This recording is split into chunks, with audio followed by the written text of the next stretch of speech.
जय हिंद फ्रेंड, कैसे आप सभी। उम्मीद है आप सभी अच्छे होंगे। दिस इज विजय लक्ष्मी ठाकुर और स्वागत करती हूँ आपका अपने यूट्यूब चैनल कोप विजय लक्ष्मी ठाकुर में। और चलिए बताइए कैसे चल रही है आपकी अपनी हेड कांस्टेबल के रिजल्ट को देखने की बारी और कैसे चली है आपके अपने फिजिकल की तैयारी। तो बताइए, उम्मीद है कि आप सभी के मार्क्स काफ़ी अच्छे होंगे। और अगर आपने तैयारी की है और आपको पता है कि कॉम्पिटिशन आपको लड़ना है तो आप अब भी और अच्छी तैयारी कर रहे होंगे, क्योंकि आपको यूपी पुलिस में भी सिलेक्शन लेना है।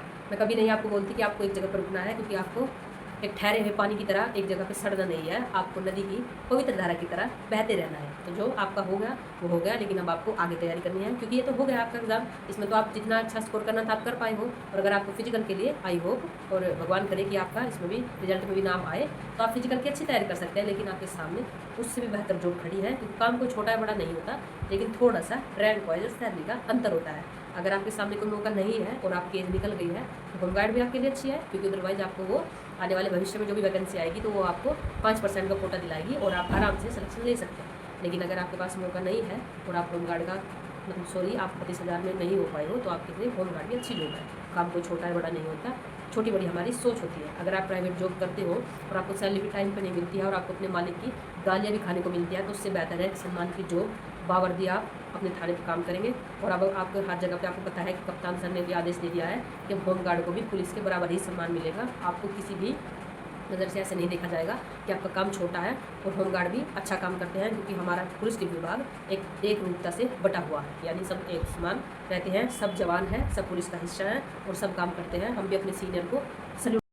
जब आप खुद से अपने संस्कारों का आप दिखाएंगे कि आपको कहाँ तक करते हैं, कर्तव्य का निर्वहन करते हैं, तो तभी आप दूसरे को सम्मान दे पाओगे। जब हम सुबह ही मॉर्निंग में थाने में जाते हैं तो हमारे सामने हमारे होमगार्ड अंकल भी खड़े रहते हैं, तो हम जाते ही उन्हें सल्यूट करते हैं कि जय हिंद सर। अगर सल्यूट भी नहीं करते हैं तो ऐसे ही बोल देते हैं, अगर सर पर कैप नहीं है तो काफ़ी अच्छा फील करते हैं। और हम कभी ये छोटा है बड़ा नहीं मानते। मैं हमेशा उनको सल्यूट करती हूँ और जब सुबह आते हैं तो मैं जय हिंद सर जरूर बोलती हूँ। तो उनके मन में कहीं ना कहीं ऐसा लगता है कि अच्छी वो है, लेकिन आपको ऐसा नहीं करना है। अगर आपके सीनियर भी हैं और आपको उनका एज में भी हमसे बड़े हैं, भले ही में पद में हमसे छोटे हो, और छोटा बड़ा कुछ नहीं होता है। आपसे मान सम्मान दीजिए, उनकी एज के अनुसार उनकी रिस्पेक्ट कीजिए। दूसरी बात यह है जो मैं आपको आज बताने के लिए आई हूँ। तो अब आपको पता है कि अगर थाने में ड्यूटी करते हैं तो अब सबको आगे आगे आवास भी फ्री मिलेंगे, यानी वो हमारी तरह ही थाने पर रहेंगे। और सैलरी भी सबकी 28,000 से 30,000 तक हो जाएगी 8वें वेतन लगने के बाद में। और अगर होमगार्ड की ड्यूटी हम अपने थाने से अलग लगती है तो उनको 960 रुपये पर दिन के दिए जाते हैं। तो आप देखो उनकी सैलरी भी अच्छी मिलती है, प्लस में उनके जो अलग से जाते हैं तो VIP ड्यूटी के लिए तो 960 रुपये उन्हें एक दिन का मिलता है। तो आप ये मत समझना कि उनकी सैलरी कम है या कितनी कम है।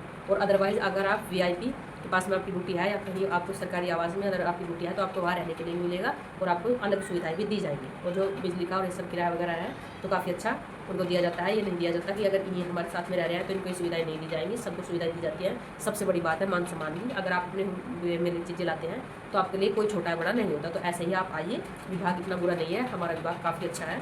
जब हम सम्मान करते हैं तो आपको भी सामने से सम्मान मिलेगा। तो चलिए हम बात करते हैं कि आपका रिजल्ट होमगार्ड का आने वाला है। उसके बाद में आपका क्या होगा, आपका फिजिकल होगा, उसके बाद में आपका मेडिकल होगा। फिजिकल यही है, बॉयज़ की 4800 मीटर रनिंग है, जैसे आपको पता है 25 मिनट में करनी है। और जैसे कि आप गर्ल्स हैं तो आपको पता है कि रनिंग इतनी है। अगर आप मेल हैं तो आपकी हाइट 160 सेंटीमीटर होनी चाहिए और आपकी छाती बिना फुलाव के 80 और फुलाव के साथ में 84 होनी चाहिए। अगर आप गर्ल्स हैं तो आपका वजन 45 से अबव होना चाहिए, क्योंकि जो हर गर्ल्स के लिए मेन प्रॉब्लम है। और गर्ल्स वजन में ही बाहर होते हैं। तो आप अगर आपका वेट कम है तो आप अच्छे से खाना पीना अपना स्टार्ट कीजिए। आप अभी से अपना वजन थोड़ा सा कवर कीजिए, बाद में आपको प्रॉब्लम्स ना आए। और अगर आप फीमेल हैं तो आपकी हाइट 147 सेंटीमीटर होनी चाहिए। अगर आप महिला है तो आपका वजन मैंने बताया कि 40 किलो से आपका अबव ही होना चाहिए।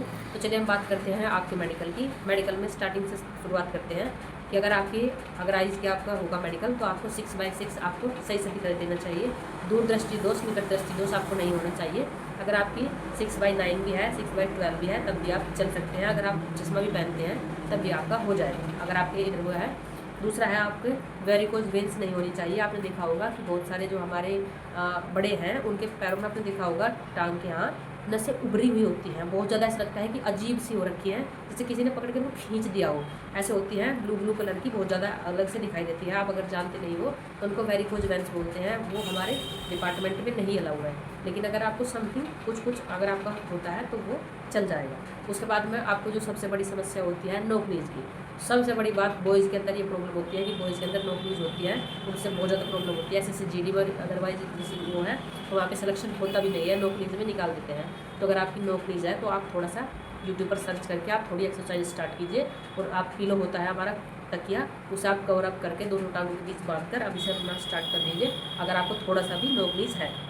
उसके बाद में फ्लैट फुट चेक होता है। आपको बता दें कि फ्लैट फुट होता क्या है। फ्लैट फुट अगर होता है, अगर आपके पैर हैं और हम ऐसे करके रखेंगे तो उसके बीच में यहाँ पे जगह होनी चाहिए।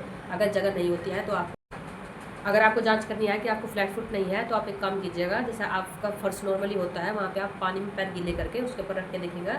जैसे पुरानी मूवीज़ में घर की लक्ष्मी आती है वो पैर रखते थे कलर वाले, तो ऐसा आप पानी से भिगो के देखना कि अगर बीच में जगह होती है तो आपको फ्लैट फिट नहीं है। अगर जगह नहीं होती है, पूरा पैर ऐसे ही होता है, नॉर्मल गाँव की भाषा में उन्हें पट पैर बोलते हैं, यानी बिल्कुल जगह नहीं होती है, तो आप देखना कि आपको फ्लैट फुट है। तो थोड़ा सा उसकी भी एक्सरसाइज आती है, वो रस्सा वगैरह बांध कर कुछ ऐसा होता है, तो आप यूट्यूब पर सर्च करके उनकी तैयारी कर लीजिए। स्पीच डिसेबिलिटी होती है कि आप थोड़ा सा बोलने में हकलाते हो या आपको कुछ ज़्यादा हुआ है, आप सही से बोल नहीं पाते हो, तो विभाग में ऐसा आपको कैसा काम चलेगा। अगर आपको वायरलेस पर वहाँ पे आपको जानकारी देनी है, आप अगर साथ में जा रहे हो, गश्त पे जा रहे हो आप, और आपको वायरलेस पर जानकारी देनी है, तो आप कैसे दोगे। अगर आप इतना हकलाओगे तो मुजरिम भाग जाएगा। तो आपको अगर थोड़ी सी भी है, सॉरी फॉर क्वेश्चन, तो आप देख लेना कि आपका थोड़ा मुश्किल हो जाएगा। उसके बाद में अगर आपको कोई और शारीरिक विकृति है, अगर आपके उंगलियां टेढ़ी मेढ़ी है या पैर की उंगली थोड़ी टेढ़ी मेढ़ी है, तो आप देखो कि ऐसा ना हो कि आपके साथ ऐसा मतलब ना हो कि ऐसा, मैं बोलना नहीं चाहूँगी, लेकिन आपका सिलेक्शन हो जाएगा।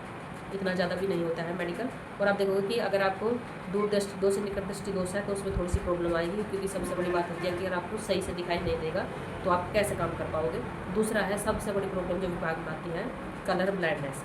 लाल और हरे में अंतर करना आपको आना चाहिए। अगर आपको कलर ब्लाइंडनेस है तो बहुत ज़्यादा प्रॉब्लम होने वाली है आपको, तो आपको ऐसा कोई सिलेक्शन प्रोसेस देखना चाहिए जिसमें मेडिकल नहीं होगा। तो ये जो जानकारी थी मैंने आपको बता दी। नौकरीज वगैरह नहीं होनी चाहिए आपको, कलर ब्लाइंडनेस नहीं होनी चाहिए, आंखों का भैंगापन नहीं होना चाहिए। 6/6 आपकी आइज़ है तब भी चल जाएगी, 6/9 भी चलेगी, 6/12 भी चलेगी। और अगर शरीर कोई विकृति है तो आपको थोड़ी सी प्रॉब्लम आने वाली है, लेकिन सिलेक्शन प्रोसेस यही है। अगर आप, तो ये जानकारी थी जो मैंने आपसे साझा की। अगर आप गर्ल्स हैं तो आपको थोड़ा सा फिजिकल में प्रॉब्लम आएगी, क्योंकि गर्ल्स का फिजिकल बहुत ज़्यादा कमज़ोर होता है, क्योंकि वे घर के अंदर ही रहते हैं, बाहर का फिजिकल एक्टिविटी उनकी बहुत कम होती है। बॉयज़ के अनुसार गर्ल्स थोड़े कमज़ोर होते हैं, तो आप थोड़ा सा खाने पीने का अपना ध्यान रखिए। और आप अगर एक टाइम रनिंग जा रहे हैं तो अभी गर्मी ज़्यादा है, आप दोनों टाइम नहीं, सिर्फ आप एक टाइम रनिंग कीजिए, वो भी सुबह में ठंडे मौसम के अंदर। शाम को गर्मी थोड़ी ज़्यादा होती है, जाते ही आप एकदम रनिंग को टूट मत पड़ना कि हमें तो बस आज ही मरना है, आज ही जीना है। आहिस्ता आहिस्ता आपको रनिंग स्टार्ट करनी है। जाइए आप थोड़ा सा फिजिकल वर्कआउट कीजिए, उसके बाद बॉडी वार्म अप कीजिए, उसके बाद आप रनिंग स्टार्ट कीजिए। एकदम से आपको नहीं करना है, क्योंकि रिजल्ट आने में टाइम है, तो थोड़ा थोड़ा आप इतना मत करना, बस थोड़ा सा आप शरीर को हैबिट में लाइए और अच्छे से आप अपनी तैयारी कीजिए। और मिलते हैं आप हमारे थाने में। अगर आप कैजुअलिटी आए और आप हमसे मिले तो आइए, मोस्ट वेलकम है आपका। और अच्छे से आप अपनी तैयारी कीजिए। तो बेस्ट ऑफ लक आपकी तैयारी के लिए। अगर आपको जानकारी अच्छी लगी है तो कमेंट्स में प्लीज़ आप बताना। और आपको चैनल कैसा लगा, आपको वीडियो कैसी लगी, तो आप चैनल कमेंट करके बताना प्लीज़। और सब्सक्राइब दिस चैनल कोप विजयलक्ष्मी ठाकुर। हमारा आपका साथ ऐसे ही बनता रहेगा और महत्वपूर्ण जानकारी मैं आपको प्रोवाइड करती रहूँगी। Thank you.